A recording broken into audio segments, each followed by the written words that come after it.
Is brought to you by CFU, the power of service. The UNI Athletics Department is working hard to keep the student athletes and staff safe during this pandemic. Here's an update on some procedures and precautions that are taking place on the UNI campus this fall. Once May started to come around, I had a rough draft put together of all of our policies, and it was a good almost 50-page policy with all of our precautions that we wanted to take. And I started meeting via Zoom with all my athletic training staff to talk it out, get their ideas, input, and we'd meet twice a week right up till June. And we brought in all of our doctors in a lot of those Zoom meetings too, to get their input and thoughts and recommendations too, to get a solid plan put together. So it was a long, at least 6 to 8 week process that we really had to look at. What we did, even starting the summer, before they'd come on, we would do a Zoom meeting with the teams, and we'd do a little educational component where my staff, one of us from the athletic training staff, would talk about everything that they needed to be aware of, everything they could be doing on campus and off campus to protect themselves, and really stressing the importance of you got to be in 24/7. Whatever you do outside of what we control here could infect and impact the whole team. We developed a Google app that was a self-health survey questionnaire, so to speak, so we could get all their symptoms. We were looking for 12 to 13 symptoms that the CDC recommended that we look at. And so they would fill that out on their phone basically, and it would link up to our computer where we'd have a spreadsheet, a Google sheet.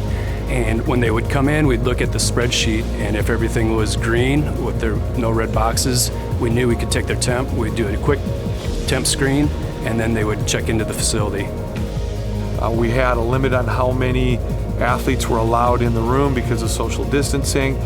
Fortunately for us, we have a pretty nice facility where we have 30 fully functioning racks that are all equipped the same way. And with those racks, you were able to space kids out. And so, we were limited on the initial number in phase one. And then as things went pretty smooth, and we were able to then start bringing in more athletes to be able to use the room. We still have limitations, but it caused for a lot more hours as far as coaching goes, because we had to separate athletes into groups, and it just had a pretty busy summer as far as the strength and conditioning world goes. This summer we were running around trying to hit all the different groups at different times. Now we're doing more blanket screening where we have longer periods, 2 set times during the day, starting at 5:30 a.m. and then we start one back up again at noon. Just getting them into that routine was really important, but like I said, they were so excited to get back and doing the things they love. I think they developed more of an appreciation for what they missed out on, and so they were very willing to do whatever we asked. I didn't hear one complaint all summer, and that's UNI, and that's what we're proud of. We have great sports programs. The coaches do a great job recruiting these kids that have good values, morals. These kids come in, they got great work ethic. They're not complainers. They never have been.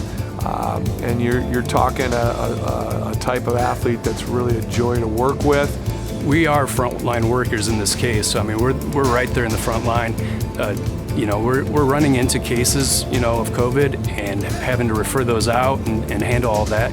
And the staff has just had to work 10 times harder this summer than ever before. And now it's even ramped up more in the fall, where they're definitely stressed, and I feel for them, and I truly appreciate everything they're doing.